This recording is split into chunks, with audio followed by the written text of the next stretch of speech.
Hi guys, good morning. Guys, meron tayong ngayon gagawin na Fuji digital camera siya. So, yung problem nito is no power. So, dito actually, ito yung niya, power button niya. Ito yung pinaka-power niya. So, slide mo siya. So, mag-o-on na dapat to. So, ito gandang klaseng to guys. Gandang klaseng digicam to. So, kung makikita natin guys, eto na. Meron naman siyang battery. So, yun. So, pag sinaksak natin, ito. Tapos, i-on natin siya through sliding. Oh, nice, mali. Ayan. So, close natin siya.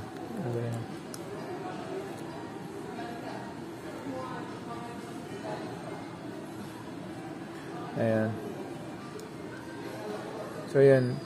Close natin siya through sliding. So, i-on natin siya. So, ayan. So, wala siya. So, ngayon guys, umpisa na natin kung ano nagiging problem nito. Guys, ano lang hindi lahat ng pwedeng ginagawa ko nito yung mga digicam. So, minsan hindi rin 100% yung iba nagagawa natin. So at least trial and error. Hindi tayo nawawala ng pag-asa, pati rin yung mga customer natin. Kasi nakatambak lang sa bahay na hindi gumagana, at least meron pagkakataon na kung pwede pang magawa, so pwede natin subukan.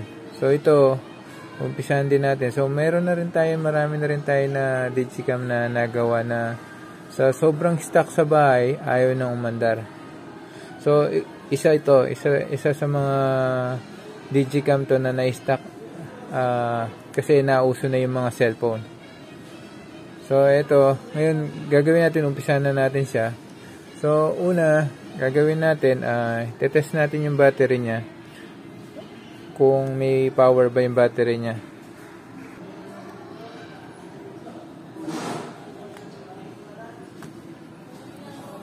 Ito guys, gagamit tayo ng digital tester, multimeter, na iseset natin siya sa DC volt. So, yun, DC. Makikita nyo. Dito siya DC. So, sa pag DC siya, pwede nyo pang testo ng mga battery. Pero, halimbawa, pinindot nyo to, magiging AC siya. So, yan. Yung AC, alternating current, pang test yan sa mga wall, natin. Yung pinaka 220 volts. Yung mga ganon. Sa mismong wall, natin, power. Pero, pag ganito, yung pag sinet mo siya ng DC, so yung tinetest nito mga battery. Okay guys, yung mga direct current sa mga power supply, yan. Pag lumabas na sila sa power supply, yun ang tinetest nito. Kaya sa mga battery. So yan, netest natin to. So ngayon to guys, meron siyang dito positive, tapos dito negative. So, maski magkamali ka rito, lalabas pa rin dito kung ano yung voltahe nitong battery. So, maski magkamali ka ng pag insert nung test rod mo, ganun pa rin siya. So, yun. So, maski baliktad siya, so negative 4 volt siya. So, maski magbaliktad natin, ganun pa rin magiging resulta. Meron pa rin siyang 4 volts. Ayan. So, 4 volts siya guys. So, working naman tong battery. Okay. So, yung nagiging problem nito, ayaw niya mag-power on. So, ngayon guys, gagawin natin, dahil sa na-stock siya, try natin muna yung board niya. Try natin siyang initin. Baka kasi hindi na kumakapit yung mga power IC niya, kaya ganun yung nangyayari sa kanya. So ito guys, umpisa na natin siya. So tatabi ko muna yung mga gamit. Tapos bubuksan na natin siya. Ito. So ito, meron siyang ayan. Dali. So ito titingnan natin, meron siyang screw rito, isa, dalawa. Tapos dito wala. Ito. 3, 4. So bubuksan natin siya. So kagandahan lang nito, hindi siya ganun karami yung pinaka screw niya. Ayan. So dito din sa kabila. So ito guys, kung meron kayong screw na ganito lang kaliit, pwede nyo buksan yung mga gadget nyo.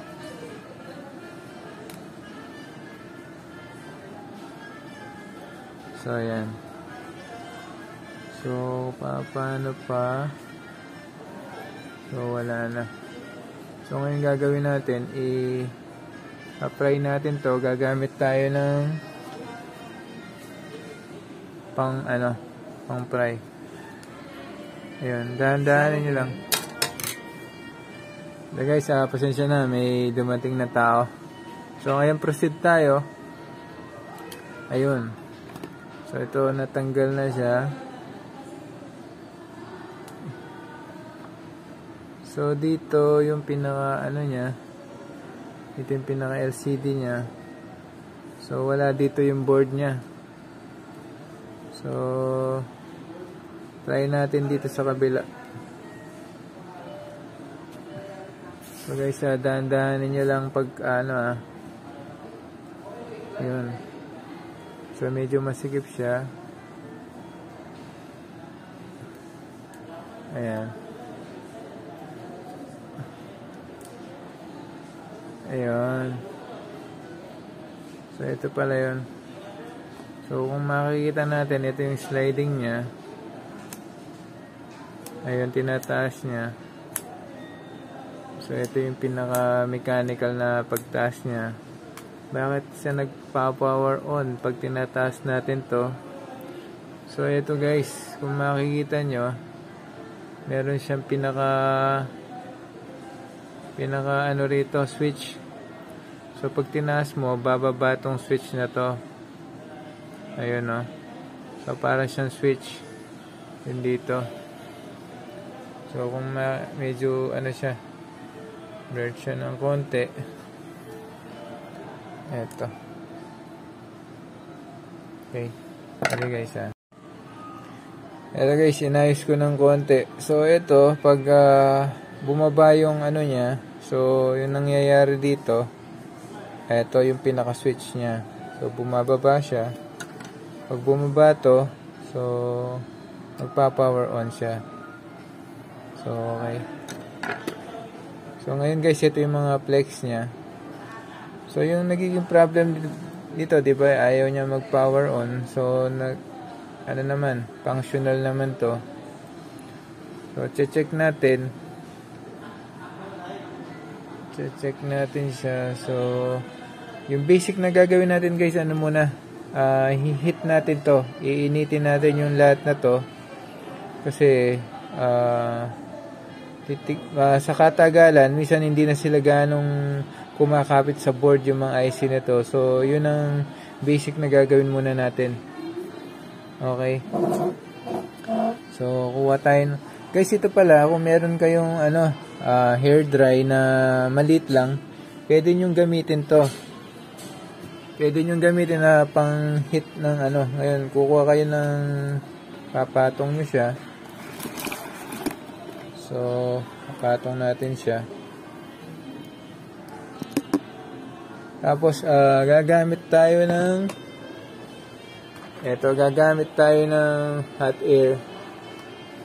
So iseset ko siya ng 5 lang. Ayan. So 5 lang. Kasi initin natin siya. So eto. Ito yung gagamitin natin. Ito, nagbubuga to ng ano guys, mainit na hangin. So, kagaya lang din ito ng hot air guys. Pero ito, huwag nyong tatamaan yung pinaka-switch niya kasi madaling malusaw to. Saka itong mga flex niya. So, kung meron kayong ano na pantakip dito, maski scotch tape lang, lagyan nyo ng konti. Pero maski may scotch tape siya, huwag nyo siyang iinitin ng masyado. Huwag nyo iinitin to, yung banda rito. So, yung punteriyahin nyo lang guys, itong mga IC na to. So, wag naman sobrang init nung ano nyo nung hair dry nyo, maski ano lang. Pero, hindi 100% guys na yun ang magiging solusyon So, binibigyan ko lang kayo ng option. Kasi nakatambak lang, wala kayong gawin na pagre-repair. So, pwede nyo siyang, pwede nyo gawin yon. So, ito na. So, initin nyo to. Ayan. So, ito guys, mga siguro, pag medyo nag-init to, mga 3 to 5 minutes. So, ipo-forward ko na lang siya, para at least hindi masyado matagal yung vlog natin. Tapos, titingnan natin yung resulta kung aandar na siya rito. Ngayon, pag hindi pa siya umandar, so, hahanap tayo ng panibagong option kung paano, o titingnan natin kung saan nagmumula, bakit ayaw siya mag-power. So, ayan guys, na-forward ko na siya. So, ngayon gagawin natin, itatry na natin siya. So, ito yung battery niya. So, try natin na maski hindi siya naka-assemble, tingnan natin kung mapapag-power on natin siya. So, ito meron naman tong guide na positive, negative. So, ito magiging positive, baligtad siya. Ayan, positive, negative. Ayan. So, ito guys, ayan, naumpisa na natin siya. So, ngayon, ito yung power on niya. So, dito, pag bumaba yung niya, tingnan natin. Ayun. Ayan guys, di ba? Oh. Click. Oh. Okay na siya. Ayun. Di ba guys? Ayun. Di ba? Oh guys, tingnan natin. Assembling ko lang siya. Nakakatuwa naman. Ito. Oh, meron na naman tayong happy customer nito guys. Dali i-ano na natin siya. I-assembling ko na siya. Ipo-forward ko na guys. Ito na guys, na-assemble na natin siya. So, di ba yan? Okay na siya. As battery niya. Tapos i-on na natin siya. Ayun. Ayun, okay na siya. So, set up na lang to. So, pwede natin set. So, exit na natin siya. Okay na lang muna natin. Mamaya na lang natin. So, titingnan natin kung ayun, okay na. So, tapos i-shot natin siya. Oh, di ba guys? Ayan. Kasi ayan, kung meron kayong mga digital cam sa bahay, try nyo lang yun. So, gagamit lang kayo ng hot air o kaya kung meron kayong blow dry, iinitin nyo lang. So, ito mga basic na lang to, na repair natin. So, hindi nyo na kailangan na meron kang palitan na pyesa. So, through heat. So, pwede mag-init ulit yung board niya. So, kumapit yung mga pyesa niya. So, minsan kasi sa katagalan hindi natin ginagamit yung mga gadget natin. So, yun nangyayari sa kanya. So, parang natutulog yung mga pyesa niya, guys. Kaya ito, guys, salamat sa panonood Tapos kung pwedeng paki-subscribe nyo to yung channel natin, guys, yung Paano Ba Kuya TV YouTube channel. Tapos meron din tayo sa guys, sa Facebook, TikTok. Kaya lang, iba yung mga doon guys, iba yung pangalan ng channel natin doon. So, ito na lang muna guys, sa YouTube na lang tayo kung pwedeng i-subscribe nyo yung munting channel natin guys, at pakitulungan nyo na rin ako para someday guys, pag meron tayo pang mga future na upload, ibabahagi ko sa inyo. God bless guys, see you, thanks once again, bye.